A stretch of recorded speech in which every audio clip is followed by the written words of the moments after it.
A gente tem uma novidade para vocês. Temos chamadas dos alunos na videoaula. Então, vocês têm que observar a descrição do vídeo para responder a chamada e não levar falta, certo? Lembrando também, quem não é inscrito, se inscreva no canal da escola e ative as notificações. E se puder, você deixa aí seu like, tá beleza? A aula será Biomas do Brasil. Primeiro, vamos rever o que é bioma. Bioma é o conjunto de grandes ecossistemas com fisionomias vegetais semelhantes, onde predomina um certo tipo de clima. Aqui no Brasil, os biomas foram classificados de acordo com o Instituto Brasileiro de Geografia e Estatística, o IBGE. Isso foi feito em 2004. Vejamos, a Amazônia, ela corresponde a 49% do território brasileiro. O Cerrado, essa aqui em rosa, corresponde a 23,9% do território. A Mata Atlântica ocupa, aqui a Mata Atlântica, ocupa 13% do território brasileiro. A Caatinga, 9,9%. O Pampa, 2,1%. E o Pantanal, que é essa areazinha aqui, ocupa 1,8%, de acordo com o IBGE. E esses dados são de 2004. A floresta amazônica é a maior floresta tropical do planeta. Por quê? Porque abrange 9 países da América do Sul. E a maior parte dessa floresta fica no Brasil. Estima-se que a floresta amazônica abrigue quase 25% de todas as espécies de seres vivos da Terra. E nela também está a maior bacia fluvial do mundo, representando o maior reservatório de água doce do planeta. Então, são 20% de toda a água potável disponível. O clima é quente e úmido, a temperatura média anual de 28 graus e a pluviosidade supera 2.500 milímetros por ano. Quase 25% de toda a extensão da Amazônia é ocupada pelas chamadas florestas alagadas ou de várzeas. Onde é que essas florestas ocorrem? Ocorrem em locais com baixa altitude, próximo ao litoral, sendo influenciado pelas marés, e no interior da floresta, em áreas próximas aos rios, em especial o rio Amazônia, né? E as florestas de várzea, elas são submetidas a alagamento diário, sazonal ou imprevisível. Por quê? Porque depende do regime de chuvas. Então, com o alagamento, o solo fica enriquecido com grandes quantidades de nutrientes, minerais, e isso é importante para o desenvolvimento das plantas, o que gera maior riqueza de recursos naturais nessas áreas. Então, isso é um dos fatores que leva a maior ocupação humana na região. Todas as grandes cidades amazônicas e boa parte das pequenas estão localizadas nessas áreas. Dentro da imensa diversidade de plantas da Amazônia, destacam-se espécies que são importantes para a alimentação humana. Quais são elas? A castanheira, o guaraná, o coco do açaí e o cupuaçu. E elas são cultivadas ou exploradas nas chamadas reservas extrativistas. E o que são essas reservas? São territórios destinados à exploração sustentável e à conservação dos recursos naturais renováveis por população tradicional. E nessas áreas é possível equilibrar o interesse ecológico e a conservação ambiental com interesses sociais de melhoria de vida das populações. Então, outra planta que é de interesse comercial é a seringueira, de onde é extraído o látex para a fabricação de borracha. Existem também inúmeras plantas com importância medicinal, em plantas medicinais. Então, apesar da alta diversidade de plantas, o solo das florestas tropicais é pobre em nutrientes. Por que acontece isso? Porque a matéria orgânica que cai sobre o solo é decomposta pela ação de bactérias e fungos. Isso acontece por conta das altas temperaturas e da umidade. Então, o processo de decomposição é acelerado. Os nutrientes são liberados, mas logo são aproveitados pelas plantas. Por isso, a camada de humus, que é a camada de matéria orgânica, resultado da decomposição, é fina e superficial. E dessa forma, as plantas têm as raízes superficiais para se adaptar a esse ambiente com essa superfície de humus fina. As plantas arbóreas, elas têm folhas com superfície ampla e lisa e com extremidade afilada. Por que acontece isso? Para aumentar a área de absorção da luminosidade e acontecer a fotossíntese e para a água escorrer com facilidade e não cair no solo de forma abrupta. A Mata Atlântica, assim como a floresta amazônica, também é uma floresta tropical. Mas qual a diferença da Mata Atlântica? É que ela ocorre na região costeira, em planícies e montanhas, como a Serra do Mar. E a temperatura média anual gira em torno de 21 graus Celsius. Aí a pluviosidade em torno de 2.240 milímetros. Então, o que acontece? A cadeia costeira de montanhas atua como uma barreira contra o vapor de água que vem do oceano. Ao atingir as montanhas, esse vapor sobe e sofre resfriamento. E o que acontece? Ocorre condensação e precipitação. Assim, produz uma região úmida o suficiente para suportar essa densa mata com flora e fauna exuberante. Então, de acordo com o IBGE, a Mata Atlântica corresponde a cerca de 3% do território. No entanto, ela está sendo muito devastada pelo ser humano para extração de madeira, como o pau-brasil e construção de cidades. Hoje, a Mata Atlântica está reduzida a aproximadamente 7% da área que ocupava no final do século XV. Mesmo reduzida e muito fragmentada, a Mata Atlântica tem enorme importância social e ambiental. Por quê? Porque aproximadamente 70% da população brasileira vive em seu domínio. E a Mata Atlântica ela regula o fluxo de mananciais hídricos, influencia o clima e protege escarpas e encostas das serras. Nelas nascem diversos rios que abastecem cidades e metrópoles brasileiras. E a Mata Atlântica conta com cerca de 5.000 espécies de plantas, das quais se destacam bromélias e palmeiras.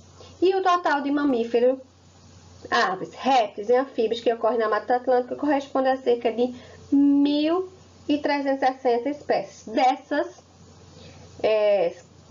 567 são endêmicas. O que significa isso? Só são encontradas na Mata Atlântica. Muitos desses animais estão ameaçados de extinção. Das 202 espécies ameaçadas no Brasil, 171 são da Mata Atlântica. Entre os mamíferos ameaçados de extinção estão a onça-pintada e o bugio. Entre as aves está a araponga, conhecida como a voz da Mata Atlântica. Escutem um pouco.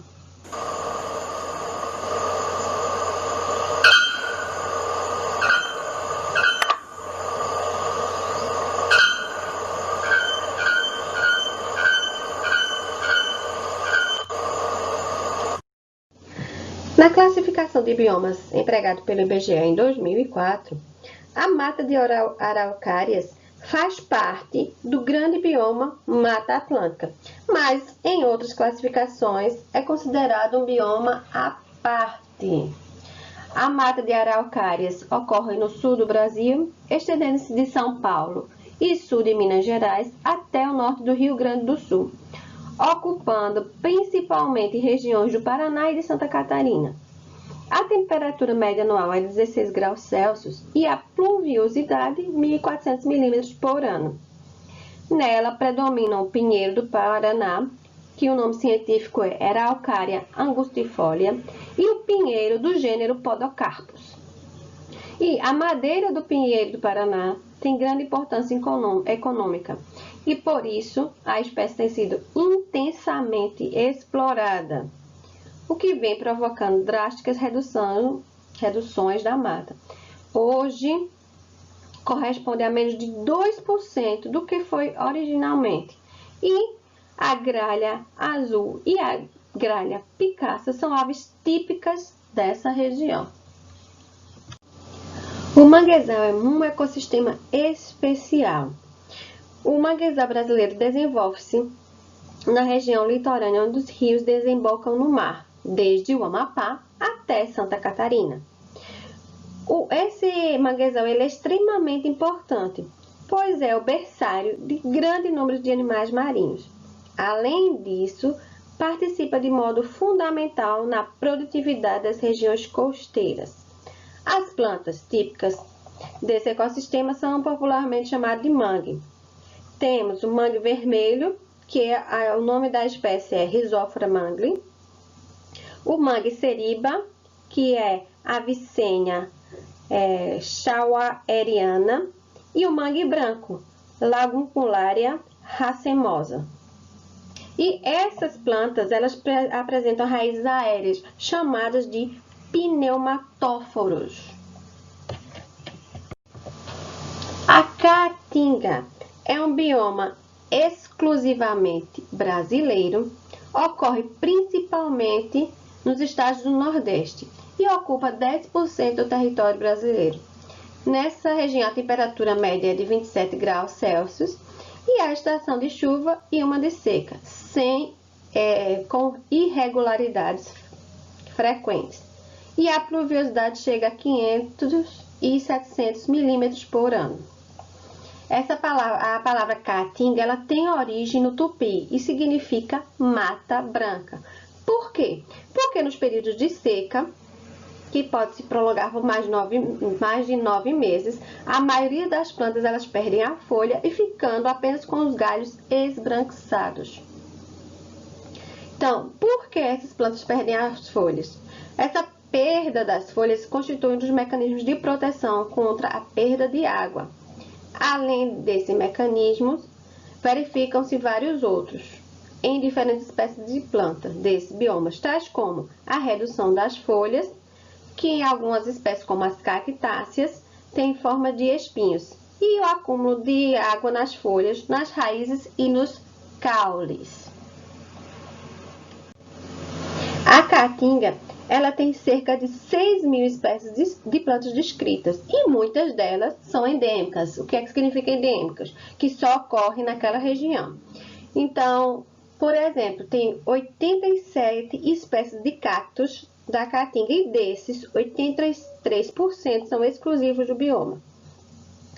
Quais são os exemplos de cactos? O mandacaru, que é o Cereus jamacaru, e o xique-xique, Pilosocereus gonelei. E esses dois estão ameaçados de extinção. As leguminosas são também muito comuns na caatinga. Por que elas são tão importantes? Porque elas desempenham importante função ecológica, por terem associado às suas raízes bactérias capazes de fixar o nitrogênio. E essa relação é fundamental para o desenvolvimento das plantas, os quais não são capazes de assimilar o gás de nitrogênio disponível no ar no solo, mas conseguem aproveitar produtos nitrogenados derivados da transformação desse gás. Então, as bactérias fixadoras de nitrogênio são responsáveis pela transformação do gás de nitrogênio em substâncias que as plantas podem acumular. São exemplos de leguminosas: o mucunã, que é o Dioclea grandiflora, e a jurema preta, Mimosa tenuiflora. Com relação aos animais, destaca-se a ararinha azul, Cyanopsita spixi. Essa espécie ela possivelmente está extinta na natureza, segundo a União Internacional para a Conservação da Natureza. Mas ainda restam 79 indivíduos que vivem em cativeiro.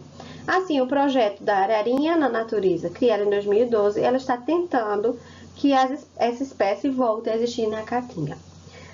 Com relação à área ocupada pela vegetação original da Caatinga, ela está reduzida a 54% do que era. E qual é a principal causa disso? É o desmatamento pela derrubada de árvores nativas para a produção de lenha e carvão. E segundo os dados do Ministério do Meio Ambiente, MMA, na Caatinga há 241 espécies de peixe, das quais 57% são endêmicas. 79 espécies de anfíbios, entre elas 12% são endêmicas. 177 espécies de répteis, 37 são endêmicas de lagartos. 591 espécies de aves, 7% são endêmicas. 178 mamíferos e 221 abelhas. Estima-se que 41% das espécies de animais da Caatinga ainda permaneçam desconhecidas. Quando o número de espécies endêmicas de uma região é alta, como que ocorre no bioma Caatinga, há um indicativo de que no processo evolutivo foram selecionadas adaptações específicas a esse ambiente.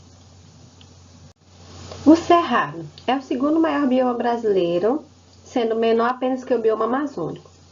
É considerado a savana tropical mais diversificada do mundo, pois ele abriga cerca de 7.000 espécies de plantas, sendo 44 delas endêmicas da região, só ocorre nessa região.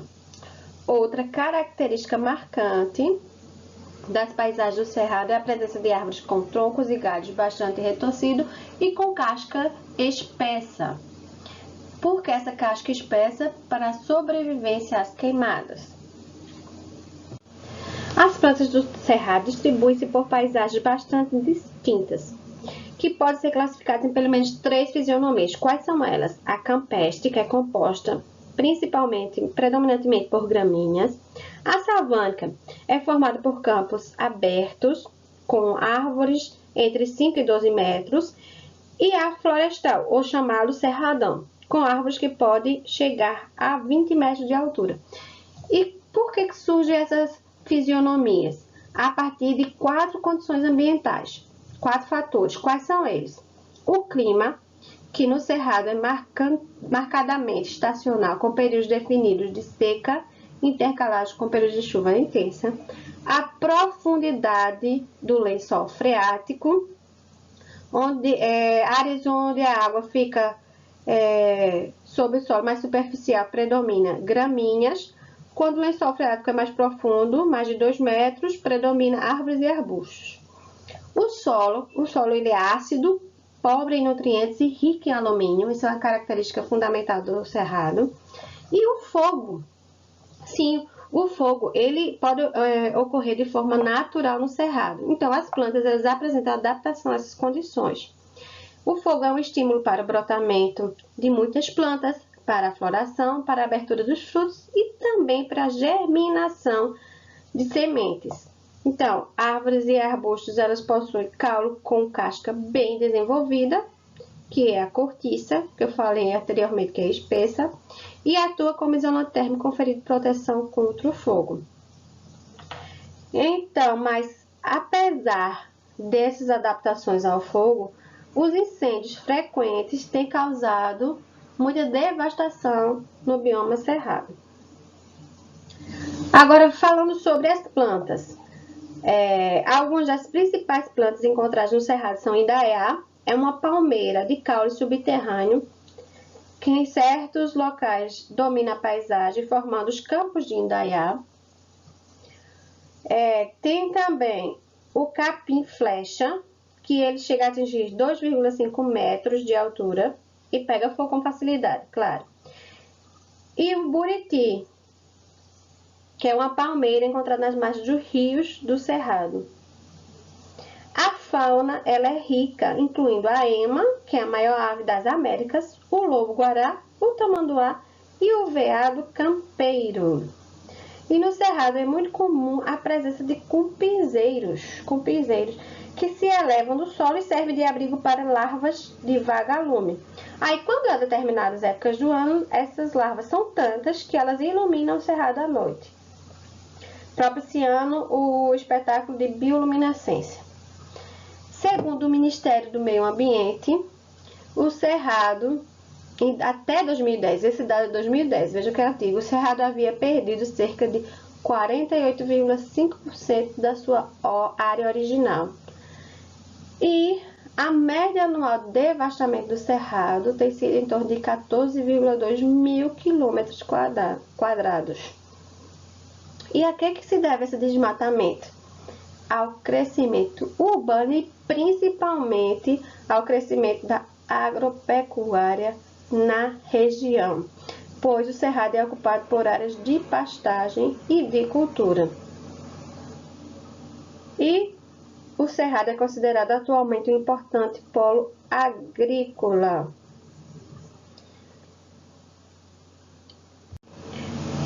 O pampa ocorre no sul do Brasil e originalmente ocupando cerca de 2% do território nacional. Apresenta vegetação herbácea, propícia à criação de gado, que é uma atividade comum da região. E nesse bioma, existe cerca de 2.000 espécies de plantas, sendo que 990 são endêmicas desse bioma. A palavra pampa ela significa região plana e tem origem na língua indígena. O Pantanal ele abrange os estados de Mato Grosso e Mato Grosso do Sul, estendendo-se pela Bolívia e pelo Paraguai. É uma região plana, onde os rios da bacia do Rio Paraguai extravasam suas águas nos meses de cheia, que é outubro a abril, inundando uma áreas extensas. Nos meses de seca, que vai de maio a setembro, os rios eles voltam aos seus cursos normais, mas deixam nutrientes que fertilizam os solos, na verdade. Entretanto, muitas regiões ainda permanecem alagadas, originando pequenas lagoas que têm ao redor terras firmes. Nesses locais há plantas típicas de brejo. E em locais com inundações raras pode-se encontrar vegetação típica do cerrado, de campo e de floresta. Além de buritizais. O que são buritizais? São áreas ricas em uma palmeira chamada buriti. Então, a principal característica dessa região é a dependência de quase todas as espécies de plantas e animais em relação ao fluxo das águas. É considerado a maior planície inundável do mundo e apresenta fauna muito rica. Embora o número de espécies seja menor ao registrado na Amazônia, mas o número de indivíduos de algumas espécies é muito maior no Pantanal, principalmente no caso das aves. Estima-se que esse bioma vai reunir a maior concentração de aves do continente. E quais são os grupos de animais? Grupos de garças, de patos selvagens e jaburus, ou também chamado tuiuiu, que é uma ave simbólica da região. A flora e a fauna do Pantanal sofrem influência dos biomas que estão ao redor. Então, é possível encontrar no Pantanal vegetações típicas da Caatinga e dos Pampas. O mesmo ocorre com a fauna. Grande parte dos mamíferos ocorre no Cerrado e a maioria das aves está presente na Mata Atlântica e na Amazônia. E há também peixes que ocorrem no Rio Amazônia e no Pantanal. Então, nesse bioma, são poucas as espécies endêmicas. Isso não é característica desse bioma. O que marca é a abundância de indivíduos. Estima-se que existam cerca de 45 mil cervos no Pantanal, mais de 3 milhões de jacarés, 5 mil araras azuis e de 3 a 5 mil onças pintadas.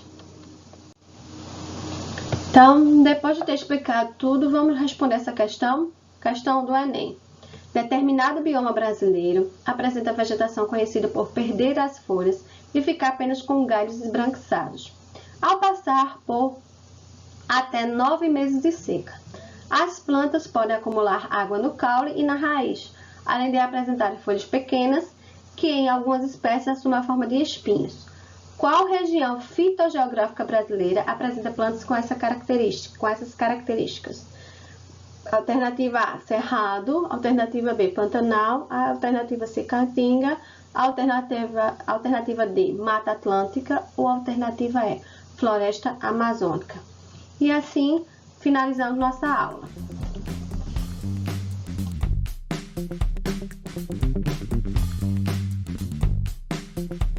Nós da EREM José de Lima Júnior temos preparado aulas exclusivas para você. É super importante que você assista às aulas e faça as atividades.